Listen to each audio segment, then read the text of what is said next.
Salut à tous, bienvenue sur Freestyle Fitness, la chaîne dédiée à l'entraînement sportif entièrement gratuite. Aujourd'hui, je vais vous expliquer un exo mais vraiment fondamental pour le travail des cuisses, des ischios et des fessiers, à savoir le squat, mais pas n'importe quel squat, le squat sumo. Alors c'est un super exo qu'il faut appréhender de façon évolutive comme tous les exercices, et sur lequel surtout il ne faut vraiment pas charger comme un mulet lorsqu'on démarre. Donc il y a plusieurs façons d'envisager la chose. La plus simple, c'est de se servir d'un rack à squat.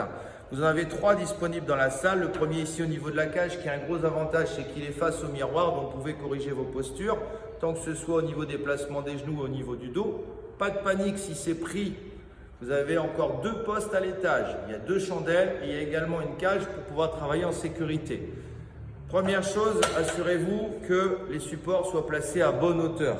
Moi, ce que je conseille, c'est quand vous placez la barre, elle est à peu près à hauteur d'épaule, pour que vous n'ayez pas trop à soulever non plus, et que ce ne soit pas non plus trop, et que vous restiez accroché. Au niveau des placements, au niveau des mains pour commencer, vous avez des petits repères ici au niveau de la barre. Moi, je vous conseille de placer les petits doigts ici. Hop.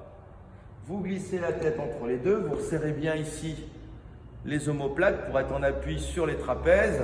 On décolle. On avance un petit peu, prenez un repère au sol. Alors ici c'est nickel, c'est que vous avez le petit règle en alu qui vous permet de vous repérer et vous voyez au niveau du miroir. Pour ce qui est de la largeur, vous visualisez à peu près votre largeur d'épaule et vous placez les talons, j'ai bien dit les talons à cette largeur-là, et ensuite vous ouvrez les pointes vers l'extérieur légèrement, à peu près à 10h10.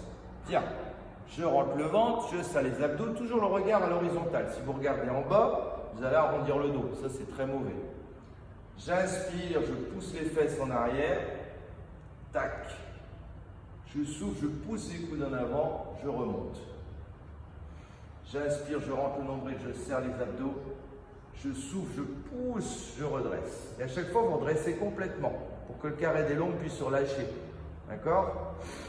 J'inspire, boum, je vérifie que je sois bien symétrique et je remonte. Pour reculer tranquillement jusqu'à ce que vous battiez et vous reposez en douceur. Donc là, encore une fois, il faut partir vraiment très léger. Les barres olympiques font 20 kg, pas de panique. Pareil, pour démarrer, on a des barres plus légères. Vous pouvez démarrer avec la demi-barre qui fait 13 kg, ou quand bien même avec une petite barre à biceps qui fait 8 kg, ou même avec un manche à balai au départ pour vous sécuriser. Donc gardez toujours 2 bonnes séries, au moins de 10-15 répétitions minimum, très légères pour travailler la technique avant d'envisager de charger. Pour les volumes, toujours pareil. Si votre objectif est la prise de masse et la force, visez un échec une fois échauffé entre 6 et 12 répétitions. Si c'est plus le tonus et le galbe, entre 12 et 30 répétitions, que vous répartirez sur 6 à 10 séries au total par groupe musculaire. Récupération, toujours à peu près 1 minute 30 à 3 minutes. Je l'ai déjà dit dans d'autres vidéos, je vous le redis. N'hésitez pas à profiter de cette récupération pour travailler les petits muscles qui sont laissés pour compte. Souvent la sangle abdominale que vous pouvez faire pendant cette récupération active, ou par exemple le triceps sural, les mollets. Voilà jeunes gens, c'est tout pour aujourd'hui. Je vous donne rendez-vous très bientôt pour une prochaine vidéo. Ciao!